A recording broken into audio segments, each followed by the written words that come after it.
টেসলার প্রধান নির্বাহী Elon Musk জানিয়েছেন কোম্পানিটি শিগগির উড়ন্ত গাড়ি উন্মোচন করতে পারে। শুক্রবার দ্য জো রগান এক্সপেরিয়েন্স পডকাস্টে অংশ নিয়ে মাস্ক বলেন, নতুন টেসলা রোডস্টার প্রোটোটাইপের উন্মোচন হবে ইতিহাসের সবচেয়ে স্মরণীয় ঘটনা। রোগান জানতে চান, গাড়িটি কি সত্যিই উড়বে? মাস্ক বলেন, উন্মোচনের আগে কিছু বলা যাবে না, তবে এটি হতে পারে সবচেয়ে অবিশ্বাস্য প্রযুক্তিপূর্ণ। তিনি আরও জানান, রোডস্টার প্রোটোটাইপের ডেমো প্রায় প্রস্তুত। আশা করছি কয়েক মাসের মধ্যেই এটি দেখাতে পারবো।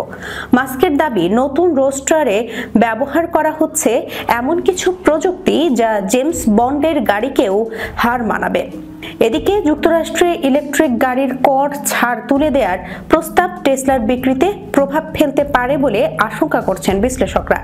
অন্যদিকে ক্যালিফোর্নিয়ার আলেফ ও জবি এভিয়েশন এরই মধ্যে উড়ন্ত গাড়ি ও আকাশ ট্যাক্সির পরীক্ষামূলক প্রকল্পে এগিয়ে আছে। আগামী 6 নভেম্বর টেসলার শেয়ার হোল্ডাররা মাস্কের নতুন $1 ট্রিলিয়ন বেতন প্রস্তাব নিয়ে ভোট দেবেন।